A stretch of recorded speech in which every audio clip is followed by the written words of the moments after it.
Combien de fois nous surprenons-nous en silence ou à voix haute à répéter cette vieille phrase « J'ai échoué, encore une fois ». Combien de fois regardons-nous notre propre vie avec honte, comme si chaque pas, malgré tous nos efforts, ne nous menait qu'à trébucher encore?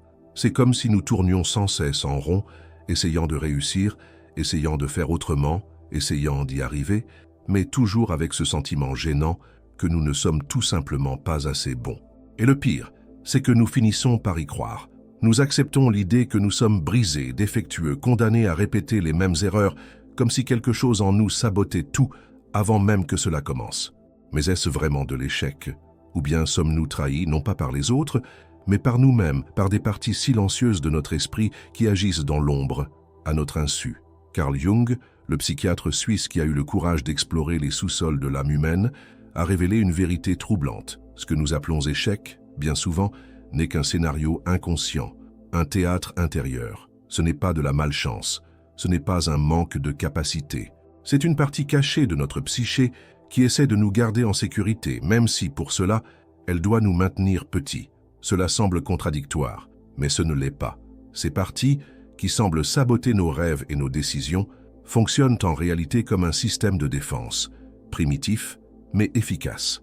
Comme un chien qui mord avant d'être attaqué, elles agissent par peur, peur de grandir, de changer, d'être vu, car, pour la psyché, se distinguer peut paraître dangereux. Cela peut rimer avec rejet, critique, exposition, solitude. Et ce qui est le plus effrayant, c'est que ces forces ne viennent pas de l'extérieur. Ce n'est pas la faute des parents, des amis, de la société. Ces voix viennent de l'intérieur. Ce sont des fragments de notre histoire formés il y a longtemps, dans des moments de douleur, de honte, de rejet. Ce sont des mémoires émotionnelles qui ont façonné un système d'alerte interne, lequel se déclenche aujourd'hui chaque fois que nous essayons d'avancer. Et le résultat est cruel. Nous passons notre vie à nous trahir dans les moments les plus importants. Nous arrêtons d'essayer quand nous étions sur le point de réussir. Nous abandonnons nos projets en chemin. Nous éloignons les personnes quand nous étions sur le point de vivre quelque chose de beau. Nous renonçons alors que nous avions déjà traversé le pire. Jung appelait cette partie l'ombre, pas dans un sens poétique, mais comme un véritable mécanisme de l'esprit. L'ombre, c'est tout ce que nous avons été obligés de réprimer pour être acceptés. Peur, traumatisme, insécurité, désir, souvenir, tout ce qui ne cadrait pas avec l'image acceptable que nous avons construite de nous-mêmes. Très tôt, nous avons appris ce qu'il était permis de montrer et ce qu'il fallait cacher. Ne pleure pas, ne te plains pas, ne pense pas trop de bien de toi. Et ainsi, une partie de notre essence a été poussée dans le sous-sol de l'inconscient. Mais ce qui est refoulé ne disparaît pas. Au contraire, cela devient plus fort. L'ombre commence à observer, à apprendre comment nous fonctionnons, comment nous pensons, quelles sont nos peurs, et alors, elle commence à agir. Au moment précis où nous sommes sur le point de vivre un vrai changement, c'est elle qui murmure « Tu n'y arriveras pas, ça va échouer, n'essaie pas ». Et le plus pervers, elle parle avec notre propre voix. Cela paraît tellement vrai que nous y croyons, mais elle ne le fait pas par méchanceté. Elle le fait parce qu'elle est programmée pour nous protéger. L'ombre perçoit la croissance comme une menace, parce que grandir, c'est quitter la zone de confort, c'est s'exposer, c'est prendre des risques. Alors elle déclenche des comportements qui nous maintiennent au même endroit. Elle crée des retards, provoque de l'anxiété, réveille de vieilles peurs. Tout cela pour que nous retournions à ce qui est sûr, même si ce sûr est un endroit qui nous rend malheureux. Et c'est là le point essentiel. L'ombre n'a de pouvoir que tant qu'elle reste inconsciente. Jung disait, « Jusqu'à ce que tu rendes l'inconscient conscient, il dirigera ta vie et tu appelleras cela le destin. » Voilà. Tant que nous ne voyons pas l'ombre, nous pensons être victimes de la vie, du hasard, des autres. Nous répétons des cycles et appelons cela malchance. Nous voyons les mêmes schémas se reproduire et pensons que la vie est ainsi. Mais quand nous commençons à regarder en nous avec honnêteté, tout change. Nous reconnaissons que cette procrastination chronique, cette voix qui nous sabote, cette peur inexpliquée, ne sont pas des faiblesses morales. Ce sont des symptômes. Ce sont des signaux d'alarme d'une partie de notre esprit qui a été laissée seule, blessée, effrayée. Et cette partie ne veut pas nous nuire. Elle veut seulement nous tenir éloignés de la douleur. Le problème, c'est qu'en essayant de nous protéger, elle nous empêche de vivre. Jung a proposé quelque chose de révolutionnaire, dialoguer avec l'ombre. Il a développé une technique appelée imagination active, où l'on s'assoit littéralement avec cette partie, on imagine sa forme, sa voix, son visage, et on lui parle. On lui demande ce qu'elle veut. ce qu'elle craint, ce dont elle a besoin. Parce qu'au fond, l'ombre est comme un enfant blessé qui a appris à se protéger en créant le chaos. Et tant que nous n'écoutons pas cet enfant, il continuera à crier. C'est douloureux, oui. Voir ces parties de nous-mêmes demande du courage. Cela exige de la maturité émotionnelle, mais c'est le seul chemin vers l'intégration. Quand nous reconnaissons ces parties et que nous les accueillons, quelque chose de magique se produit. L'énergie qui servait autrefois à nous saboter commence à travailler pour nous. L'ombre se transforme en force créative. La colère devient élan. La peur devient prudence intelligente. L'insécurité se transforme en sensibilité. Car ce n'est pas en ignorant nos émotions que nous devenons forts, c'est en les intégrant avec conscience. Mais cela ne se fait pas du jour au lendemain. L'ombre est tenace, et elle agit surtout quand tout va bien. Tu as remarqué? Quand la vie commence à s'améliorer, nous inventons un problème. Nous créons un conflit. Nous procrastinons. Nous nous sabotons. Cela semble insensé, mais c'est l'ombre qui dit « Ne fais pas confiance à ça, c'est dangereux ». Parce que, dans le passé, ça l'a peut-être été. Peut-être qu'au moment où tu as essayé de briller, tu as été critiqué. Peut-être que lorsque tu as montré ta joie, quelqu'un est venu l'éteindre. Peut-être que lorsque tu t'es ouvert, tu as été rejeté. Et l'ombre a appris. Mieux vaut ne pas essayer. Mieux vaut rester dans l'ombre, dans le silence, dans l'invisibilité. Mais aujourd'hui, tu es adulte. Aujourd'hui, tu peux réécrire ce scénario. Tu peux regarder l'ombre et lui dire « Je comprends ta peur, mais je ne suis plus cet enfant. Aujourd'hui, je sais me protéger. » Et c'est à ce moment que la transformation commence. Ce n'est pas de la magie, c'est un processus. C'est un choix quotidien. C'est le courage de se regarder dans le miroir et d'accepter tout ce que nous avons essayé de cacher. Et crois-moi, derrière l'auto-sabotage, il existe une puissance brute, en attente de direction. Et c'est de cela que nous allons parler dans la prochaine étape. Comment transformer l'énergie de l'ombre en carburant pour vivre ta vie avec vérité, avec but, avec plénitude. Car l'ombre ne cherche pas à te détruire, elle veut être entendue. Et lorsque tu commences à écouter cette voix intérieure avec plus d'attention, non pas comme on écoute un ennemi, mais comme on écoute un ami perdu, tout change. Soudain, cette partie de toi qui te faisait abandonner en chemin commence à se révéler. Non pas comme une saboteuse, mais comme une part de toi qui tentait de te protéger du pire de la vie, même si, ce faisant, elle t'empêchait de vivre le meilleur. Cette écoute active, cette disponibilité à vraiment comprendre ce qui se cache derrière nos blocages, ouvre un chemin totalement nouveau en nous, un chemin de réconciliation. Imagine, et si cette procrastination que tu détestes tant en toi n'était pas de la paresse, mais une stratégie inconsciente pour éviter le jugement? Et si cette tendance à fuir les relations profondes n'était qu'une vieille façon de se protéger de l'abandon? Et si le perfectionnisme, qui tant de fois te paralyse, n'était qu'une tentative désespérée d'être accepté, de ne jamais te tromper, parce que l'erreur a signifié l'humiliation quand tu étais enfant? Regardez tout cela avec compassion. Change radicalement le jeu. Cela cesse d'être une guerre intérieure et devient une conversation. Et cela, aussi simple que cela paraisse, est révolutionnaire. Car, pour la première fois, tu arrêtes de lutter contre toi-même. Tu cesses de gaspiller ton énergie à cacher ou à supprimer ce que tu ne comprends pas. Et tu commences à intégrer, à accueillir, à rediriger. Et là, quelque chose d'encore plus profond se produit. Tu commences à récupérer des parties de toi qui étaient gelées dans le temps. Tu recommences à te souvenir de qui tu étais avant les blessures, avant les critiques, avant les masques. Tu commences à accéder à ta véritable force, celle qui n'a pas besoin d'être dure, ni parfaite, mais qui est authentique. Jung disait que la véritable lumière ne vient pas de l'extérieur. Elle naît quand tu oses regarder ta propre obscurité. Quand tu acceptes qu'il n'existe pas seulement le moi idéal, celui qui sourit sur les réseaux sociaux, qui réussit toujours, qui inspire les autres. Il existe aussi le moi blessé, le moi qui a peur, le moi fatigué, le moi qui se trompe. Et tous ces moi font partie de qui tu es, et tous méritent une place. À partir du moment où tu comprends cela, l'autosabotage perd son pouvoir, car ce qui était inconscient commence à être vu, nommé, accueilli. Et attention, cela ne signifie pas que l'ombre n'agira plus jamais. Elle tentera encore de te protéger, parfois de manière maladroite. Mais désormais, tu sauras reconnaître, tu percevras le schéma, la répétition, l'histoire derrière l'impulsion. Et alors, au lieu de te juger, tu respireras profondément et tu demanderas « Qu'y a-t-il derrière cela? Qu'est-ce que cette part de moi essaie de me dire ?» Et cette écoute deviendra peu à peu une nouvelle compétence, une nouvelle manière de vivre. Et voici un point essentiel. Lorsque tu commences à intégrer l'ombre, tu libères aussi une quantité énorme d'énergie vitale qui servait jusque-là à te maintenir au même endroit. Cette énergie peut maintenant être dirigée vers tes projets, tes relations, ta créativité, ta foi. C'est comme si tu avais vécu jusqu'ici avec le frein à main serré, sans le savoir. Et soudain, relâcher ce frein t'élance vers des horizons qui paraissaient jusque-là trop lointains, trop hauts, trop risqués. Mais maintenant, non.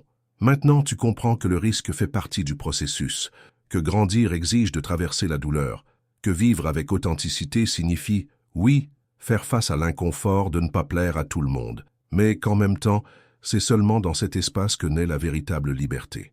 Et attention, il ne s'agit pas de auto-assistance superficielle, il s'agit d'un véritable travail de connaissance de soi, de psychologie profonde, de spiritualité pratique. C'est toi qui te places tout entier sur ton chemin, avec tes lumières et tes ombres, avec tes dons et tes failles, avec ton histoire réelle, telle qu'elle est. Et c'est là que la foi entre en jeu, avec force. Parce que lorsque tu entreprends ce voyage intérieur, il est naturel de rencontrer des doutes, des peurs, des fragilités. Et dans ces moments-là, avoir une base spirituelle solide est ce qui te soutient. C'est ce qui te rappelle que tu n'es pas seul, qu'il existe quelque chose de plus grand qui guide le processus, que même dans tes plus grandes douleurs, il existe un sens, que chaque étape de ce chemin a une raison d'être, même si tu ne peux pas encore la voir. La foi, lorsqu'elle s'allie à la connaissance de soi, devient une ancre. Elle te rappelle que le chaos intérieur n'est pas un signe d'échec, mais de transformation, que l'inconfort n'est pas une punition, mais une invitation à sortir de ta coquille, que la douleur d'aujourd'hui est peut-être exactement ce qu'il te fallait ressentir pour enfin rompre avec les schémas qui t'emprisonnaient. C'est à ce moment-là que la spiritualité cesse d'être théorie et devient pratique. Elle se manifeste dans le silence de ta chambre, quand tu pleures seul, dans l'instant où tu choisis pour la 1000e fois de ne pas abandonner, quand tu pries, non pas pour que tout devienne plus facile, mais pour que tu deviennes plus fort. Et voici la grande transformation. Lorsque l'ombre est accueillie, elle devient alliée. Cette voix qui auparavant t'empêchait d'agir commence à t'avertir quand tu t'éloignes de ta vérité. Cette émotion qui te paralysait t'indique désormais que tu es sur le point de répéter un ancien schéma. L'auto-sabotage cède la place à la conscience de soi. La guerre intérieure laisse place à une paix profonde, non pas la paix de l'absence de conflit, mais la paix de savoir que, quoi qu'il arrive, tu es entier. Et c'est précisément là que la prospérité commence à fleurir. Pas seulement la prospérité financière, mais une prospérité vaste, authentique, qui inclut le bien-être, l'authenticité, la liberté émotionnelle et la connexion spirituelle. Car désormais, tu ne bloques plus l'abondance avec tes propres peurs. Tu ouvres de l'espace, à l'intérieur comme à l'extérieur, pour recevoir. Recevoir des opportunités, de l'amour, de la reconnaissance, de l'accomplissement. Tout ce qui paraissait jadis trop éloigné commence maintenant à prendre sens, car tu es aligné. Et lorsque tu t'alignes, l'univers répond. Dieu agit. Les portes commencent à s'ouvrir, non pas parce que les choses se sont améliorées magiquement, mais parce que tu as changé à l'intérieur. Tu es passé du pilote automatique de la pénurie au mode conscient de l'abondance. Tu as cessé de te saboter et tu as commencé à te soutenir, à te nourrir, à te choisir, à t'honorer. Ce n'est pas de l'égoïsme, c'est de l'amour de soi. C'est la base de tout, parce que personne ne prospère en étant en guerre avec lui-même. Personne ne construit une vie abondante en portant la honte de ce qu'il ressent. Personne ne réalise ses rêves en fuyant sa propre vérité. Il faut du courage pour être soi. Et il faut de la foi pour soutenir ce choix. Foi en soi, foi en Dieu, foi dans le processus. Et maintenant, avec tout cela en tête, je t'invite à faire le pas suivant. Non pas pour devenir une nouvelle personne, mais pour te souvenir de qui tu as toujours été, avant les masques, avant la peur, avant que l'ombre ne domine. C'est le véritable voyage, pas celui de fuir la douleur, mais celui de la transmuter en force. Pas celui d'effacer l'ombre, mais de l'illuminer avec présence, conscience et amour, parce qu'au fond, l'ombre ne veut pas te détruire. Elle veut seulement être entendue, elle veut seulement être accueillie, elle veut seulement, enfin, rentrer à la maison. Et quand cette ombre trouve de l'espace en toi, quand elle cesse enfin d'être ignorée et commence à être reconnue, quelque chose de subtil, mais de profondément transformateur se produit. le chaos intérieur commence à s'organiser. Ce qui était autrefois confusion, autosabotage, doute et paralysie laisse place à un sens de direction. La clarté qui paraissait impossible commence à émerger, non pas parce que le monde a changé, mais parce que tu as changé ta manière de te voir. C'est impressionnant de constater comment la vie répond quand nous choisissons de nous voir vraiment. Les opportunités qui passaient autrefois inaperçues commencent à briller sous nos yeux. Les connexions deviennent plus authentiques. La voix qui nous disait « tu ne peux pas » devient plus faible, plus lointaine. Et à sa place, une autre voix naît, ferme, confiante, aimante, qui dit « tu peux, tu le mérites, tu es capable ». Et cette nouvelle voix n'est pas inventée, c'est la tienne. Elle a toujours été là. Elle était seulement enfouie, recouverte de couches et de couches de peur. Aujourd'hui, tu commences à les enlever. Et chaque couche retirée est un pas de plus vers ta vérité. C'est un pas de plus vers la prospérité que Dieu veut pour toi. Parce que oui, Dieu veut que tu prospères. Il ne t'a pas créé pour vivre dans la pénurie, dans le doute, dans l'auto-sabotage permanent. Il t'a créé pour grandir, pour accomplir, pour t'exprimer avec liberté. Mais pour cela, tu dois être entier. Tu dois unir tout ce que tu es, même ce qu'on t'a appris à cacher. L'abondance commence à l'intérieur. Quand l'esprit s'organise, que le cœur s'aligne et que l'âme s'apaise, le monde extérieur reflète inévitablement ce changement. Prospérer est un état intérieur avant d'être un résultat extérieur. Et cet état commence par une étape très simple mais puissante. Accueillir tout ce que tu es, donner une voix à l'ombre, écouter ta douleur, honorer ton histoire, et ainsi créer de l'espace pour une nouvelle narration, ta narration. Alors, si ce message te touche d'une manière ou d'une autre, s'il résonne dans ton cœur, je veux te demander une faveur très spéciale. Abonne-toi à cette chaîne, parce que cela m'aide à continuer à produire ce contenu avec vérité, profondeur et intention. Laisse un like, non seulement comme soutien, mais comme un signal pour l'algorithme que ces messages comptent, qu'ils transforment. Et plus encore, écris en commentaire une affirmation positive pour ancrer cette énergie en toi. Écris ceci. Aujourd'hui, je choisis d'arrêter de me battre contre moi-même. Je m'accueille, je m'accepte et je m'aligne avec l'abondance que Dieu a préparée pour moi. Sois-en sûr, quand tu écris, tu déclares. Et quand tu déclares avec foi, tu actives un mouvement invisible mais réel qui transforme tout autour de toi. Et dans la prochaine partie, nous allons plonger encore plus profondément dans ce processus de transformation.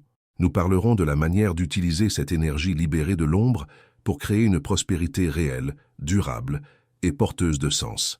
Parce que maintenant, tu n'es plus seul. Maintenant, tu as la conscience.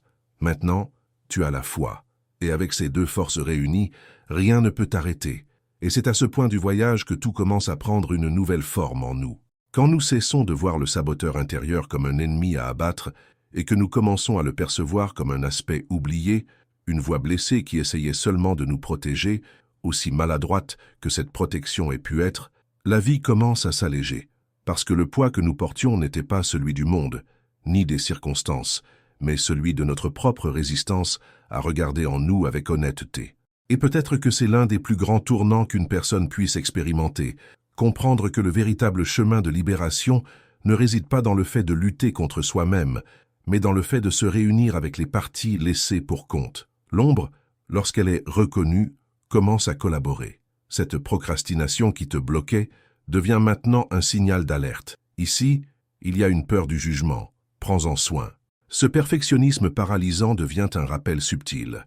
Tu crois encore que tu dois être impeccable pour être aimé. Et au lieu de continuer inconsciemment à répéter des schémas qui drainent ton énergie et sabotent tes opportunités, tu commences à agir avec clarté, avec conscience, avec compassion. C'est à ce moment-là que la psyché se réorganise. C'est comme si la maison intérieure avait été en désordre pendant des années, et que maintenant, pièce par pièce, tout commençait à être nettoyé, ordonné, illuminé. Chaque partie retrouve une place. Même celles qui paraissaient autrefois mauvaises, comme la peur, la colère, l'insécurité, peuvent désormais être intégrées avec un nouveau sens. La peur peut apprendre la prudence, la colère peut devenir un cri de respect. L'insécurité peut indiquer là où il faut plus de préparation, plus de présence, plus d'amour de soi. La vérité, c'est que personne ne nous a appris à gérer l'ombre. On nous a appris à sourire quand nous étions tristes, à nous taire quand nous voulions crier, à dire que tout allait bien quand nous nous effondrions à l'intérieur, et ainsi nous nous éloignons de nous-mêmes. Nous créons une persona, une image belle, acceptable, forte, alors qu'en arrière-plan, l'enfant blessé pleure encore, se recroqueville encore, croit encore qu'il n'est pas digne d'amour s'il n'est pas parfait. Mais aujourd'hui, tu sais que cet enfant n'a plus besoin de se cacher. Il peut être entendu, il peut être embrassé, il peut être réintégré à l'adulte que tu es devenu. Et quand cela arrive, quelque chose de très profond commence à se manifester, le sentiment de mérite. Car aussi fort que tu désires grandir, prospérer, te libérer, si au fond de toi tu ne crois pas que tu le mérites, rien ne se maintient. Les conquêtes deviennent un fardeau. La prospérité file entre les doigts. Le succès devient insupportable. Et la vie revient au même cycle qu'avant. Voilà pourquoi intégrer l'ombre est bien plus qu'un processus psychologique. C'est un acte de guérison. Une guérison qui touche le mérite, l'estime de soi, la confiance. Une guérison qui, en silence, reconstruit tout de l'intérieur vers l'extérieur. La vie commence à circuler sur une autre fréquence. Les choix cessent d'être des réactions automatiques et deviennent des décisions conscientes. Les relations deviennent plus vraies parce que tu n'as plus besoin de porter de masque.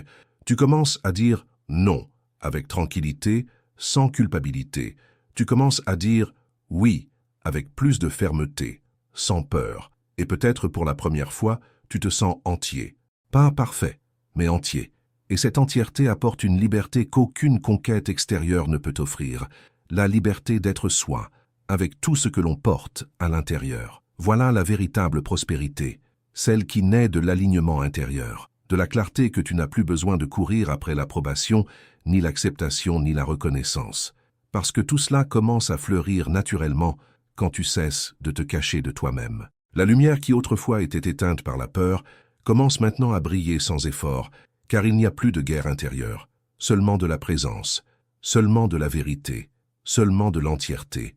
Et lorsque tu commences à marcher avec toutes tes parties alignées, quand même ce qui était ombre devient soutien, tu deviens magnétique.